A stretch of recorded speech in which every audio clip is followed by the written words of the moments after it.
माता की।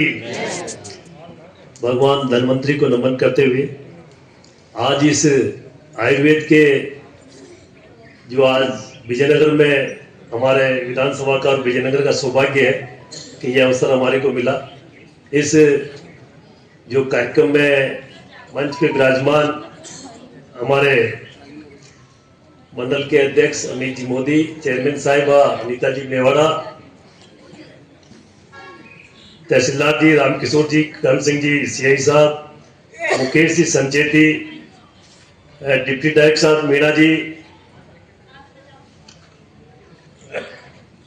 आपके पास नहीं सारा नाम ले लूंगा जी, आशुतोष जी, माहेश्वरी जी, क्योंकि सारा इन्हीं के माध्यम से रोगियों को लाभ मिलने वाला है। तो ऐसे सम्मानित हमारे डॉक्टर साहब, अतिथिगण और इस कार्यक्रम में पधारे सभी विजयनगर और आसपास से पधारे सभी प्रबुद्ध नागरिक बंधुओं और इस शिविर का जो लाभ लेने के लिए पधारे और मीडिया के बंधुओं, मैं आपका हृदय से आभार और अभिनंदन करता हूँ। आयुर्वेद ये कोई नई व्यवस्था नहीं है। एलोपैथिक कब आई और कैसे बीमारी का एलोपैथी के माध्यम से बीमारी को कुछ समय के लिए दबाया जाता है, कुछ समय के लिए अपन ठीक हो सकते हैं, लेकिन आयुर्वेद के माध्यम से बीमारी को जड़ से खत्म करने का अगर कोई काम करता है तो वो आयुर्वेद करता है। मैंने तो विधानसभा में भी खूब बोला है, आयुर्वेद के उस बजट सत्र में आयुर्वेद के ऊपर मैंने विस्तार से अपनी बात रखी है और मैं चाहता हूं कि आयुर्वेद का प्रचार प्रसार अधिक से अधिक हो।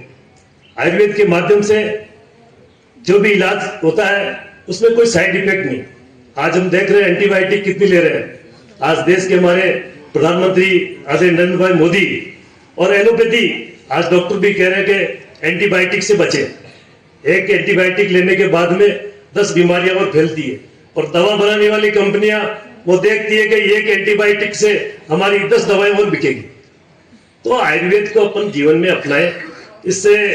और आयुर्वेद तो अपने आज घर बैठे कहते हैं कि घर बैठे गंगा आई, तो उसमें हम सभी को इसका लाभ लेना चाहिए।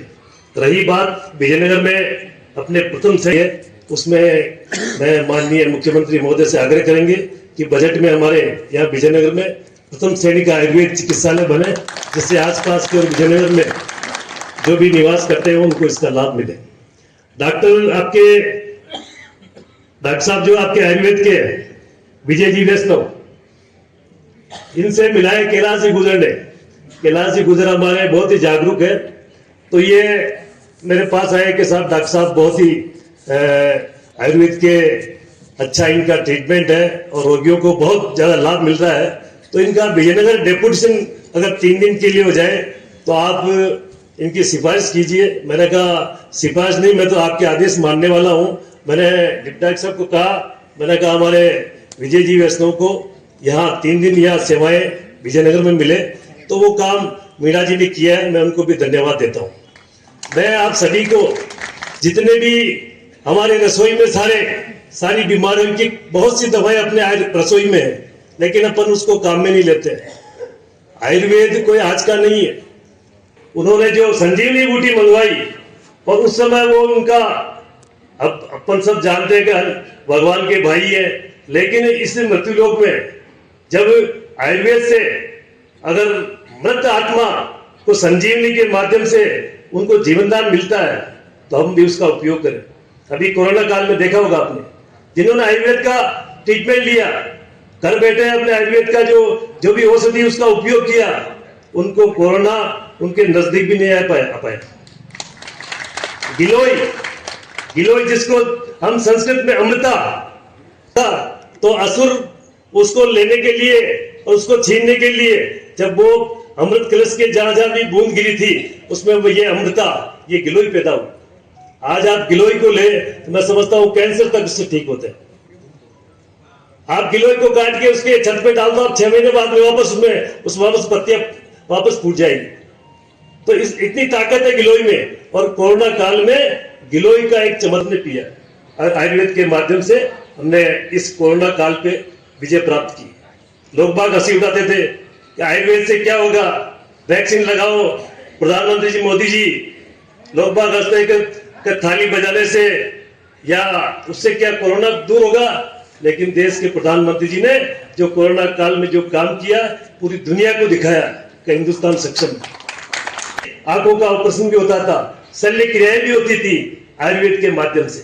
हम आयुर्वेद को अपनाएं और सरकार की तरफ से जहां भी मैं समझता हूं इस विधानसभा में जहां भी काम करने की जरूरत पड़ेगी, मैं उस काम को करने के लिए आपके बीच में, जब भी आप मुझे बताएं, जो भी काम जो हो सकता है वो काम, और नहीं होगा तो इस साल नहीं होगा तो अगले साल, लेकिन इसके लिए भी हम आयुर्वेद के लिए भी आपके जमीन आवंटन का भी काम होगा। और आपके आयुर्वेद, यूनानी और होम्योपैथी, अभी मसूदा में 35 लाख से इसका भवन का काम चल रहा है, बहुत जल्दी वो पूरा होने वाला है। 45 लाख है, चलो 45-60 लाख जो सैंक्शन मिलेगी, जितने भी, मैं सीएम साहब से आग्रह करूंगा कि बजट में यहाँ अपना प्रथम श्रेणी का आयुर्वेद का चिकित्सालय बने, जिससे यहाँ के आसपास के लोगों को पूरी सुविधा मिले। और संचेती परिवार जिन्होंने यहाँ ये जगह उपलब्ध कराई और आने वाले जो भी रोगी इसमें अपना उपचार कराएंगे, उनके लिए भोजन की जो व्यवस्था की है, उनको भी मैं हृदय से आभार व्यक्त करता हूँ कि आपने ऐसा विजयनगर के लिए अवसर प्रदान किया। आपको भी बहुत बहुत धन्यवाद।